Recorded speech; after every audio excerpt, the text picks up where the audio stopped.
How's it going, everyone? So here's the deal. We've got a buddy's car up here today. It is also deleted, and it is a Audi A3 that we're going to be working on. So we're going to be doing the same thing we did with the Jetta recently. We're going to be putting in a cutout on this one, and it's using the Rawtek Eco Kit. So we're just going to jump in, get the car lifted up, and just kind of walk you through the process of cutting everything up there and reinstalling this as a Rawtek Eco Kit with a cutout.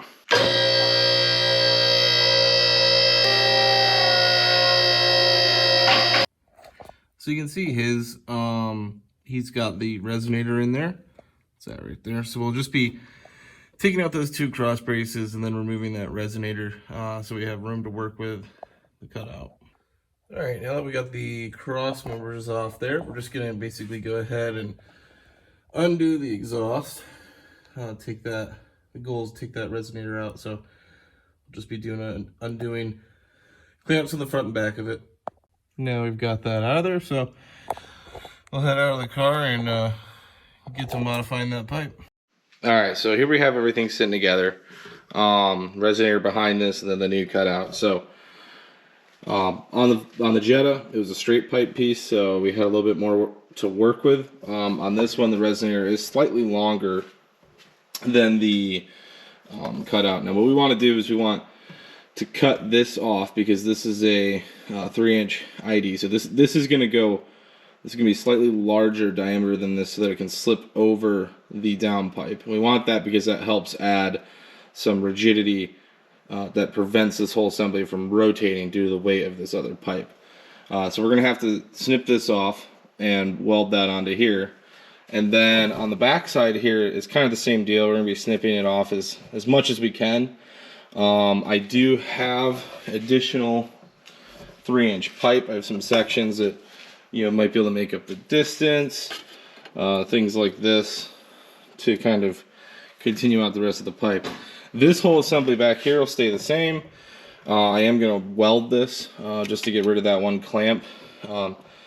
Otherwise, we're going to be using this one clamp on the front to go from the 3-inch down pipe to the coupler here. So you can get cutting on things and start tacking it together.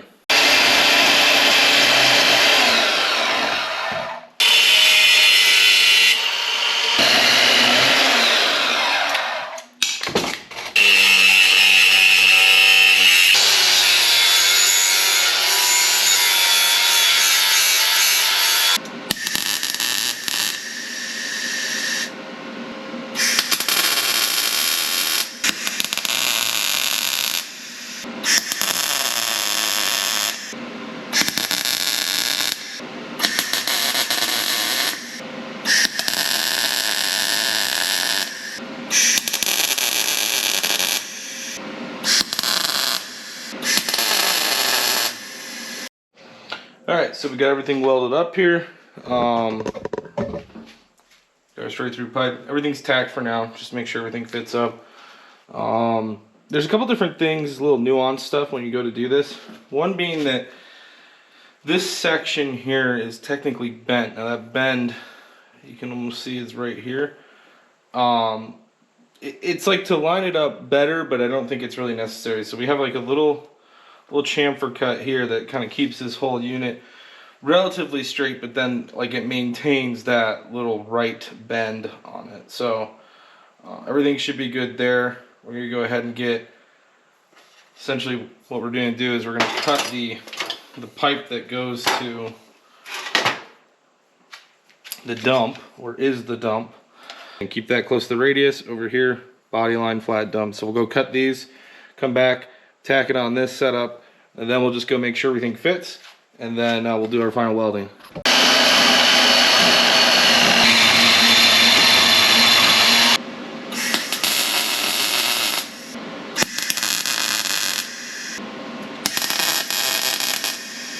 And there we have it, an assembled unit. Like I said, we'll go slide this in there, make sure that it'll fit. Due diligence on that. Once we make sure it fits, come through and finish up all our welds. So here we are with the test fit. You can see Up right on there. Everything looks good as far as fit up here. And our length is good.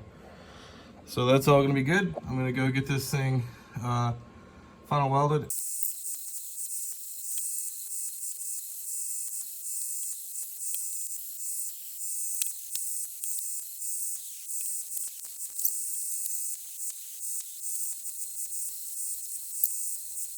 All right, got all our welds done on this thing, so we're gonna go ahead and put it in the car now. All right, so moving on to the wiring, we're gonna tap into power over here. Gonna take this off, and we're gonna run our wires kind of down back here. We'll see once we get into the car. It's pretty simple. We just go straight down, and then we'll zip tie in a couple places, and then we'll hook that into the bracket or the harness underneath. So we're just gonna use this little claw to run it as close to the side of the car as we can here, because you don't want it contacting your exhaust, obviously, but also the manner of which this gets dropped down in kind of needs to follow the existing wiring that you would see on the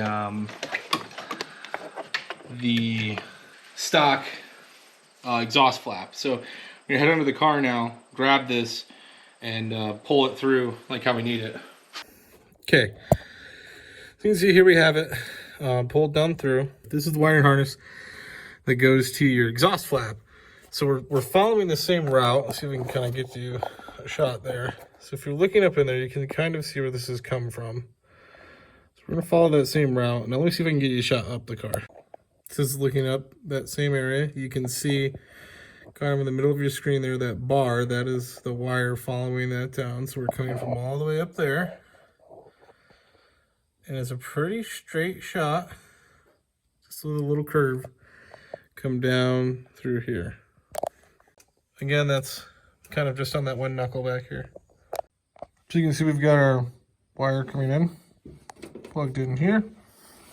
Just gonna come over here and follow his existing harness up here. We get a couple zip ties in here just to keep that from, coming down. So now we're gonna head up top and just make sure this is away from the exhaust as it goes up, and then hook it in at the terminal up there and make sure everything's good to go. On this Audi, there's like nothing in the front to zip tie this to, so we're gonna actually just come back over near the firewall, just bring this over.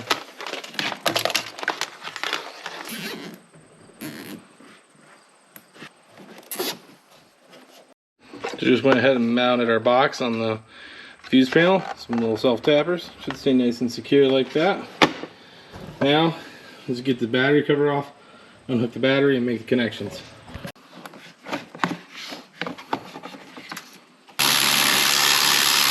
We're going to be going to the third terminal here from the left.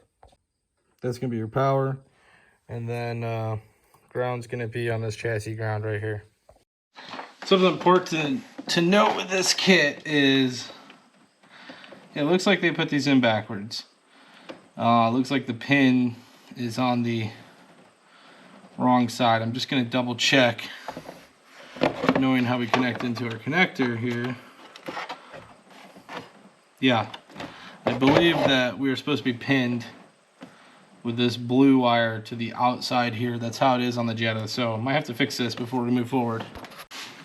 Okay, got these switched around so that when we hook everything in, we're gonna have blue, black, black, blue. So just like that, blue, black, black, blue. I'm gonna go double check on that. Amazon kit here. The connector going to the module was pinned backwards and it was trying to short out. It was getting pretty hot there, so almost burned her down, but everything's all good. We swapped those pins around. Essentially the power in and the power out were opposite of each other, so I just matched them up to what I have on my Jetta, which it was weird that they were different anyways, and we're good to go. So we're just gonna button everything up here and take it for a test drive. All right, everything is all buttoned up here. Go ahead and start, make sure nothing catches on fire.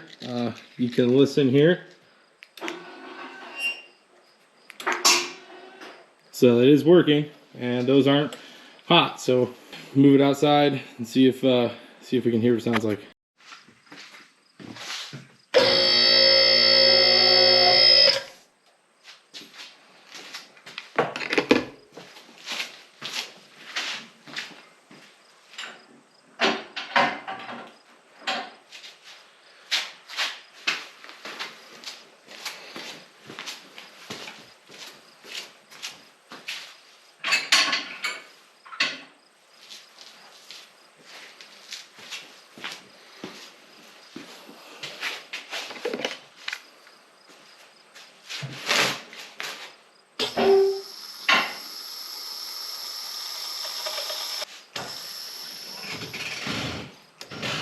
That's how it can chill out. Ready?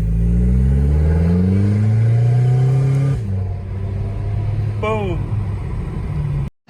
So here we are.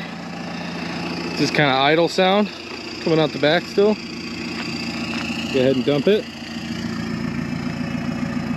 Can't hear that change. Put it back up. Okay, let's get a run done. Just come flying up here. See how she sounds.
Quiet. All right, so that's going to be it, guys. Hopefully that helps you get some noise without drawing a little too much attention to yourself, and you know, kind of have fun with it. It's pretty fun having a button that makes it loud and quiet. So that'll be all. We'll see you guys in the next one.